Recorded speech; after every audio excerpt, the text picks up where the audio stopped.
Welcome to Abhinav Bharat. నేను అరవింద్. ఉమ్మడి ఖమ్మం జిల్లాలో పత్తి రైతులకు కీలక అలర్ట్ వెలువడింది. ప్రస్తుతం cotton corporation of India CCI ఆధ్వర్యంలో కొనసాగుతున్న పత్తి కొనుగోళ్లు శుక్రవారంతో ముగియనున్నాయి. గత ఏడాది అక్టోబర్లో ప్రారంభమైన ఈ కొనుగోలు ప్రక్రియ 4 నెలల కాలంలోనే విశేష స్థాయికి చేరుకుంది.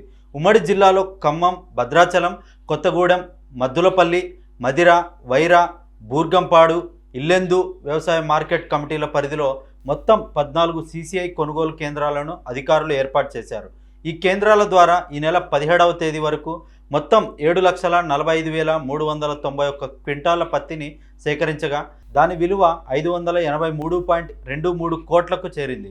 అందులో దాదాపు 6,01,391 క్వింటాలకు సంబంధించిన 481.11 కోట్ల రూపాయలను ఇప్పటికే రైతుల బ్యాంకు ఖాతాలో జమ చేశారు.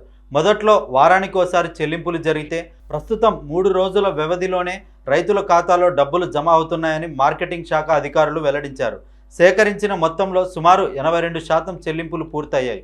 ఈ సీజన్లో ఉమ్మడి జిల్లాలో సుమారు 4.77 లక్షల ఎకరాల్లో పత్తి సాగు జరిగింది. అయితే గత ఏడాదితో పోలిస్తే దిగుబడి కొంతమేర తగ్గింది. ముఖ్యంగా మొంతా తుఫాను ప్రభావంతో పత్తి తడవడం, ఆపై తెగుళ్ల ప్రబలంతో అనేక ఎకరాల్లో పంట నష్టపోయింది. కొన్ని ప్రాంతాల్లో మొక్కలు పూర్తిగా ఎండిపోవడంతో రైతులు పత్తి పంటను తొలగించి మొక్కజొన్న సాగుకు మారాల్సి వచ్చింది.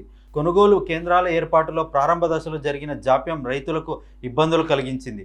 ఆ సమయంలో దళారులను ఆశ్రయించిన రైతులు తక్కువ ధరలకు పత్తి విక్రయించాల్సి వచ్చి గిట్టుబాటు లేక నష్టపోయారు. తర్వాత సిసిఐ ద్వారా క్వింటాకు 8,110 రూపాయల చొప్పున మద్దతు ధర అందుబాటులోకి రావడంతో పరిస్థితి కొంత మెరుగైంది. ఈ ఏడాది ప్రభుత్వం కపాస్ కిసాన్ యాప్ ద్వారా స్లాట్ బుకింగ్ విధానాన్ని అమలు చేసింది. అయితే గ్రామీణ ప్రాంతాల్లో చాలామంది రైతులకు స్మార్ట్ ఫోన్లు లేకపోవడం, యాప్ వినియోగంపై అవగాహన తక్కువగా ఉండటం వల్ల ప్రారంభంలో ఇబ్బందులు ఎదురయ్యాయి. అనంతరం అధికారులు ప్రత్యేక అవగాహన కార్యక్రమాలు నిర్వహించడంతో పరిస్థితుల్లో కొంత మార్పు వచ్చింది. ఇప్పుడు సిసిఐ కొనుగోలు ముగియనున్న నేపథ్యంలో ఇంకా పత్తి నిల్వ ఉంచిన రైతులు వెంటనే స్లాట్ బుక్ చేసుకొని నిబంధనల ప్రకారం కేంద్రాలకు పత్తి తీసుకెళ్లి విక్రయించాలని అధికారులు సూచిస్తున్నారు. మద్దతు ధర ప్రయోజనం పొందేందుకు చివరి తేదీన 20గా గమనించి చర్యలు తీసుకోవాలని రైతులకు విజ్ఞప్తి చేస్తున్నారు. Thank you.